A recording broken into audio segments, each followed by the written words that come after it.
A continuación, se pretende exponer todos los procesos llevados a cabo durante el curso de Tecnología de Alimentos de la Facultad de Ciencias Químicas y Farmacia de la Universidad de San Carlos de Guatemala. Dicho curso eh, conlleva una parte teórica y una parte práctica. La parte práctica en este punto se aprendió en el laboratorio de análisis aplicado ubicado en el edificio T12 de la facultad anteriormente mencionada. Como primer punto del laboratorio de análisis del curso de tecnología de alimentos, se inició el procedimiento de prácticas de laboratorio con la indicación de normas generales del laboratorio de análisis, en el que fue explicado al estudiantado cuáles son los lineamientos que deben seguir durante el desarrollo de las prácticas de laboratorio. De esta manera se pueden evitar accidentes y otras anomalías al momento de realizar las prácticas. También se explicó cómo es el procedimiento, en este caso, del laboratorio de alimentos, en el que se explicó paso a paso cómo es el procedimiento para solicitar reactivos, para solicitar cristalería y para solicitar cualquier otro equipo que fuera pertinente para el desarrollo de la práctica. También se evidenció todos los aspectos al momento de llevar a cabo las prácticas de laboratorio, es decir, no tener alimentos cerca, no estar tomando absolutamente nada, siempre teniendo un ambiente de trabajo, estando muy pendientes de todo lo que se hace y sobre todo teniendo el equipo de seguridad colocado, es decir, bata, mascarilla, cofia, guantes, la bata de manga larga, preferiblemente llegar a la rodilla, entre otros aspectos.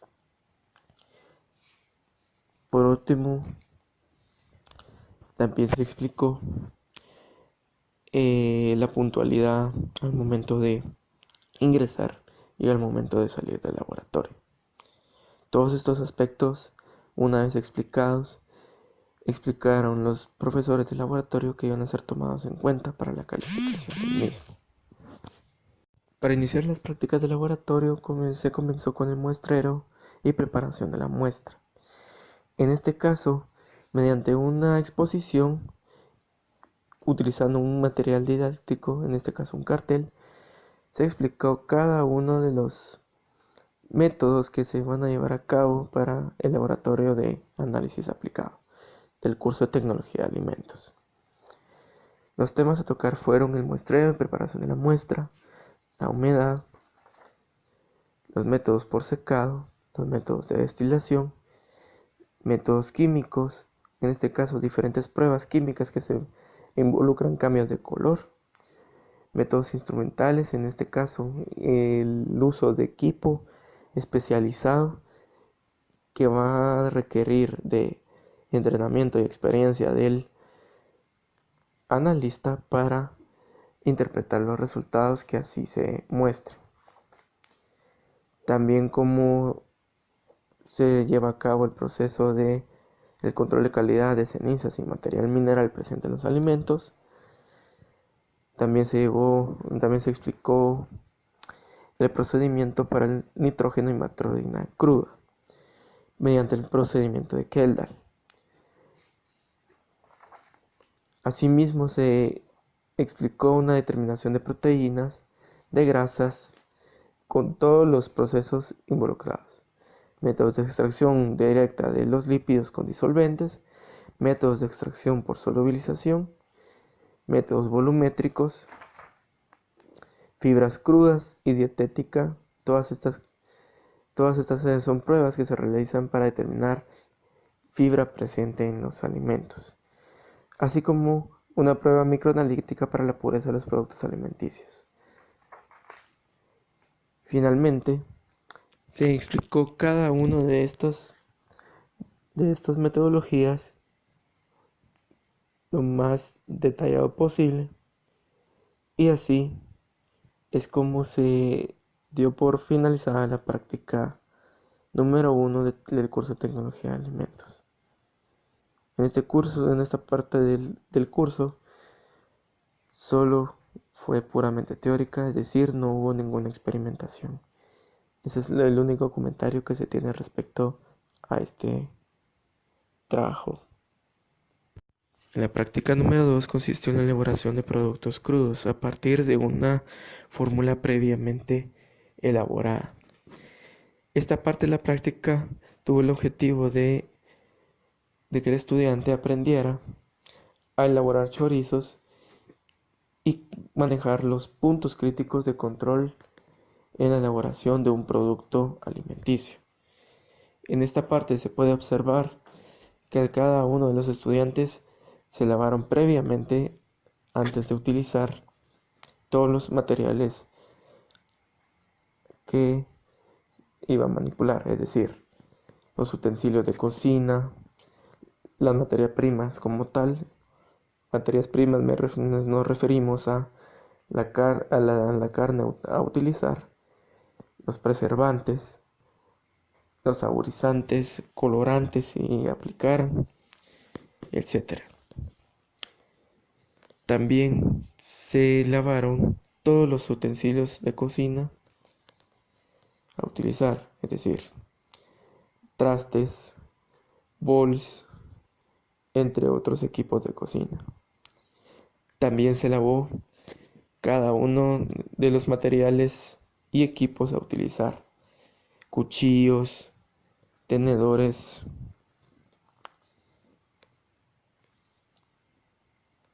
el molino y la embutidora. Todo esto con el objetivo de cuidar, crear un ambiente en el cual se desarrollara la elaboración del producto cárnico bajo condiciones de limpieza.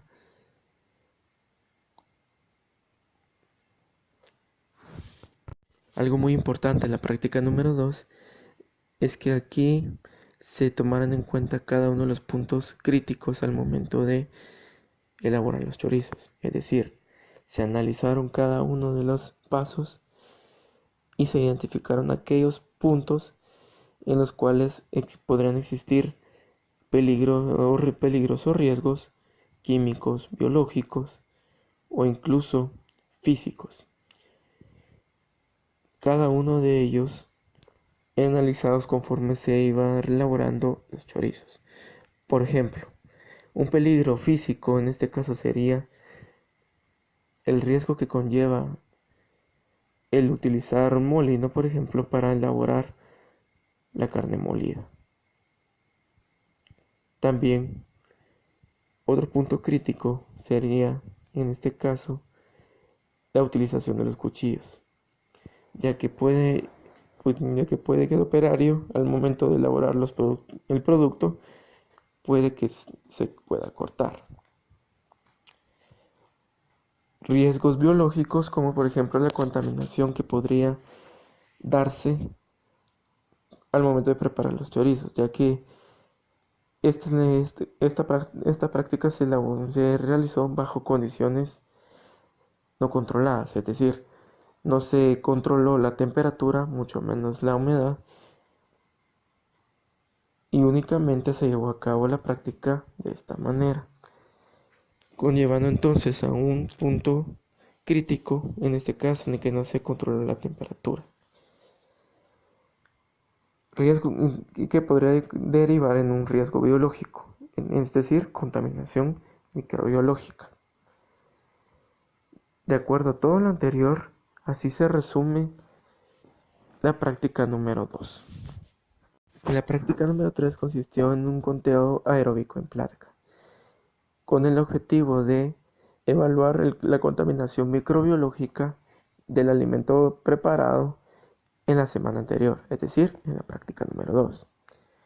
Este procedimiento se llevó a cabo mediante el método 1, ya que no se disponía de agar-PCA. En este caso consiste en el pesaje de alimento líquido. ¿Cómo se prepara este material líquido? Pues a partir de macerar, en este caso, el contenido de un chorizo que fue entregado previamente en la práctica anterior para su control de calidad microbiológico en esta práctica. Seguidamente de la preparación de este alimento líquido, se preparó el caldo Butterfield para tener una dilución determinada. Este caldo serviría para realizar el conteo microbiológico posteriormente.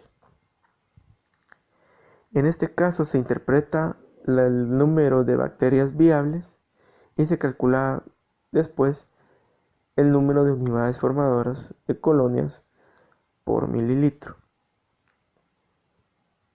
De manera que en esta práctica se realizó el control microbiológico de un alimento, en este caso un producto cárnico elaborado en la práctica anterior. En la práctica número 4, llamada análisis de leche, se analizaron diferentes tipos de leche. En este caso se analizó leche de vaca.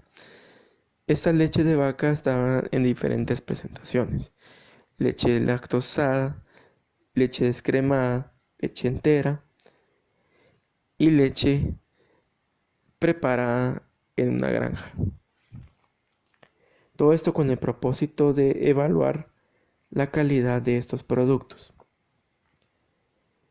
Entonces, esta práctica consistió en el control bacteriológico mediante la prueba de azul de metileno o prueba de reductasa, que consistió en tomar una muestra de leche y se agregó azul de metileno. La prueba positiva de esta prueba, o la reacción positiva de esta prueba, es que no se evidenciara un cambio de color. Es decir, se comparaba la muestra con un control. Si la muestra presentaba diferencia respecto al control, la muestra no cumplía para la contaminación bacteriológica. Otra prueba a realizar fue la densidad. En esta se utilizó el hidrómetro y el lactodensímetro para poder calcular la densidad de cada una de las leches. Asimismo, se hizo la prueba de acidez mediante una titulación en la que se utilizó fenolftaleína como indicador.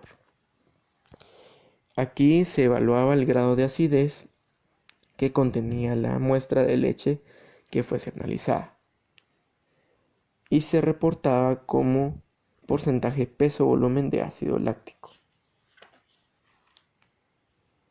También se evaluaron el contenido de grasas mediante el método de Babcock, el cual se hizo un tratamiento con ácido sulfúrico, luego se hizo un calentamiento mediante baño de vapor y luego se evaluó, en este caso, la cantidad de grasa obtenida después del procedimiento indicado en el manual. Por último, se realizó un conteo de proteínas mediante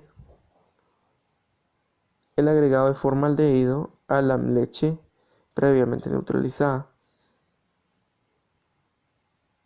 Después se agregó fenolftaleína y una solución saturada de oxalato de potasio. Después se adicionó hidróxido de sodio hasta virar al color rosado en el indicador.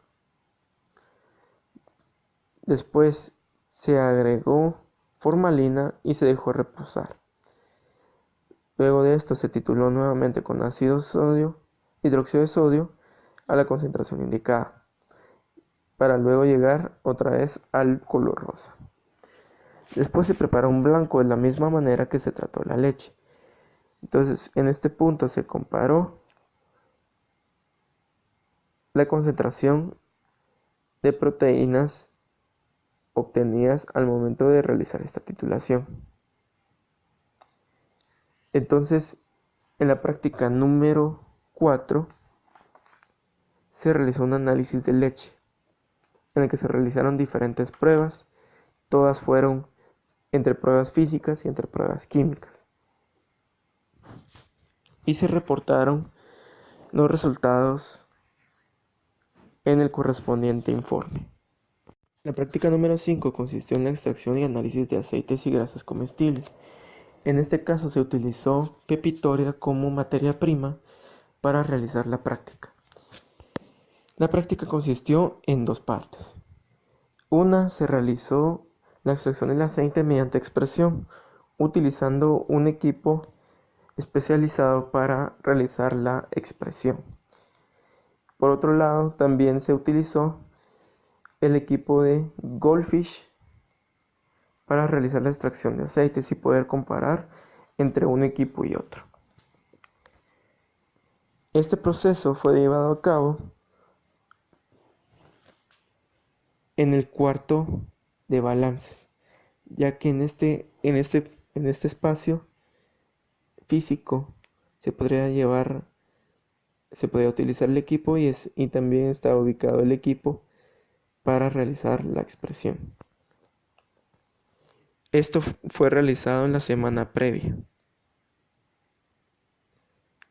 En la siguiente semana se realizaron las correspondientes pruebas: la prueba de ranciidez, el índice de acidez, el índice de refracción, que se utilizó un refractómetro, el índice de saponificación, que consistió en prácticamente una titulación ácido-base, y se reportó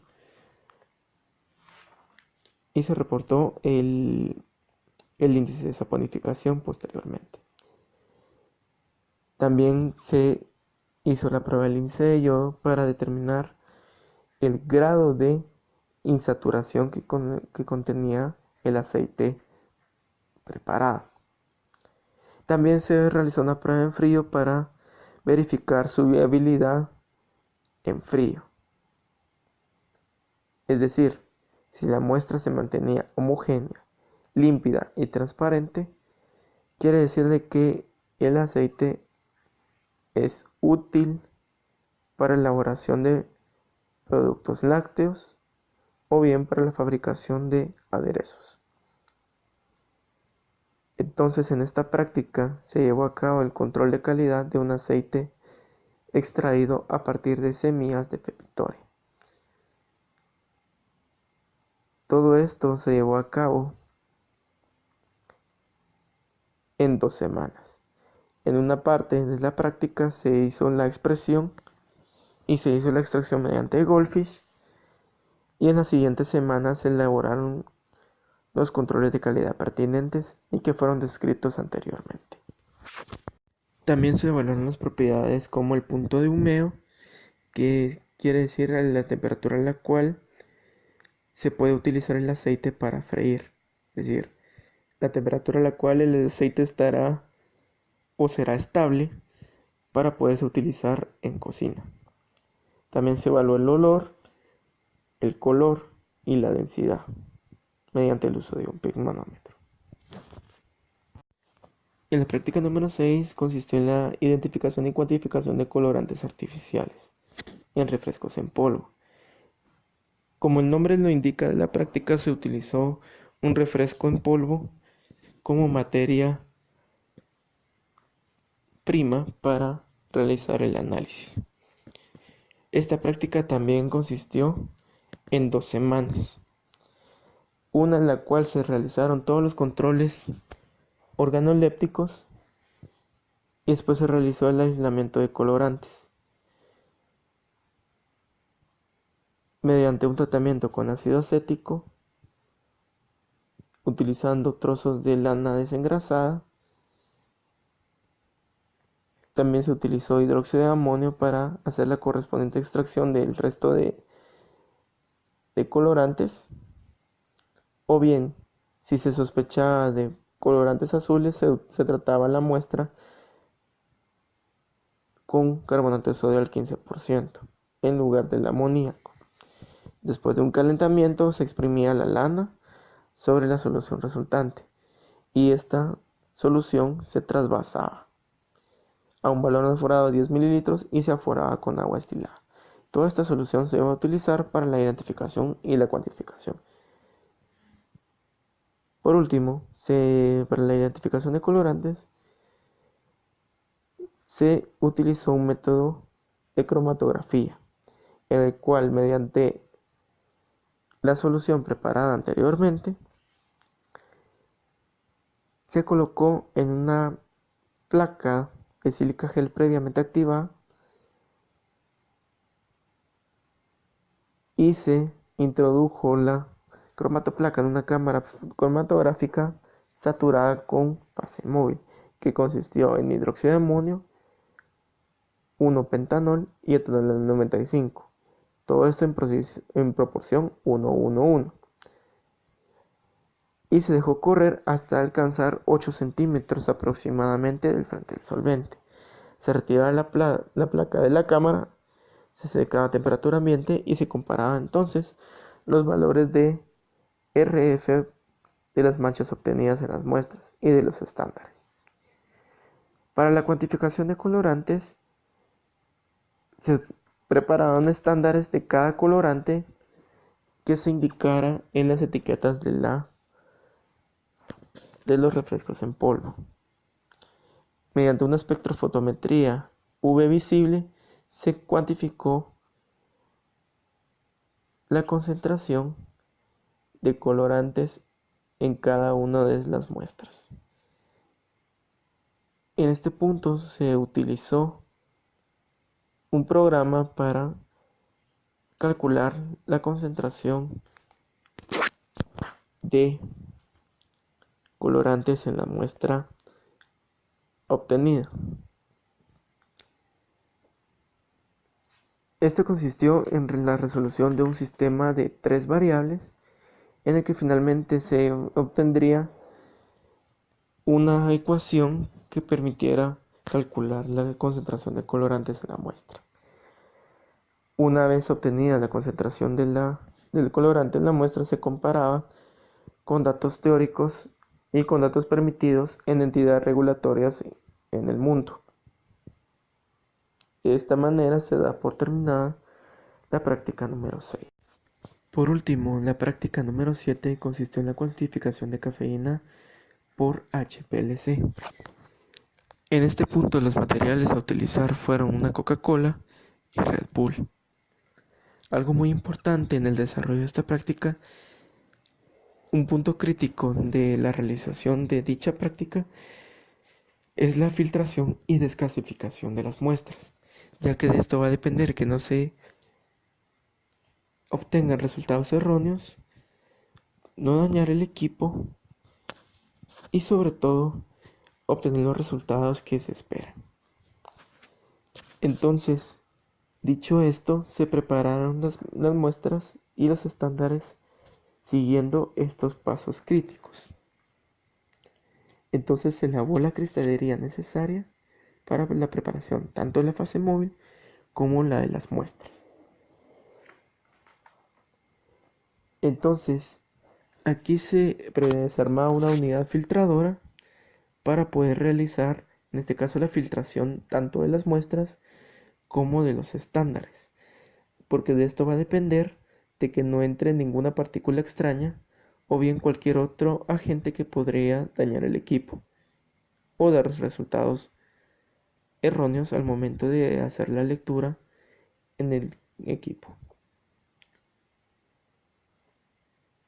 Algo muy importante que se tomó en cuenta para la utilización del equipo es la fase buffer que se iba a utilizar, ya que es muy distinta una fase móvil bufferizada y una fase móvil no bufferizada. Una fase móvil bufferizada contiene sales o contiene un ácido fuerte entre su composición. Para ello se lava previamente el equipo con agua HPLC y después se da a beber con metanol o acetonitrilo. En el caso de una fase móvil no bufferizada, es decir, que tiene solo solventes, se lava directamente con metanol o con acetonitrilo. Todo esto, el metanol y el acetonitrilo se utilizan para evitar el crecimiento de levaduras, sobre todo cuando se utiliza una fase móvil bufferizada. Entonces, aquí se realizó la cuantificación de una muestra de Red Bull y de Coca-Cola, las cuales fueron tratadas mediante ultrasonido. Después fueron filtradas y descasificadas para así ser idóneas para ser cuantificadas mediante el HPLC.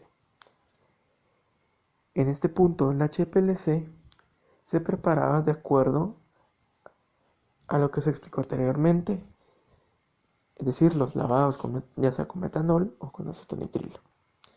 Una vez preparado el equipo, se verificaba que estuviera en ready, es decir, en el equipo de computación tenía que indicarnos que el equipo estaba listo para proceder a leer ya sea la muestra o ya sea un estándar. Entonces se hacía un clic en los diferentes parámetros que se quisieran evaluar y también se guardaba el registro de acuerdo con el nombre de acuerdo con el cual se iba a guardar la cuantificación una vez terminada. Esto para evitar confusiones al momento de emitir resultados. Luego de cuantificar la cafeína, se procedió a realizar los cálculos correspondientes.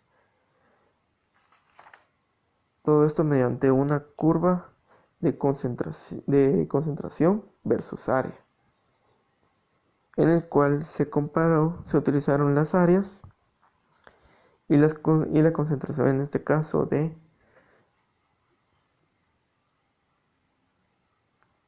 la concentración obtenida de la muestra, ya sea de Red Bull o ya sea de Coca-Cola. Una vez obtenida el área, se hacía un cálculo mediante un método algebraico en el cual se despejaba la variable, que era la concentración, en este caso, en miligramos por mililitro de cafeína obtenido. Seguido de esto se multiplicaba por el volumen de la lata o del recipiente en el cual estaba contenida la muestra y se obtenía la cantidad de miligramos de cafeína, que luego se comparaba con los 80 miligramos teóricos que están presentes en una taza de café.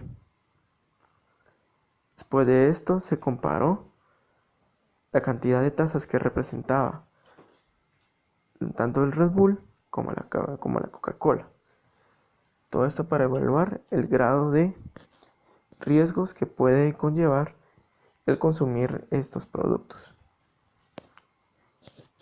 Entonces, así es como se da por terminadas las prácticas de laboratorio del curso de Tecnología de Alimentos de la Facultad de Ciencias Químicas y Farmacia.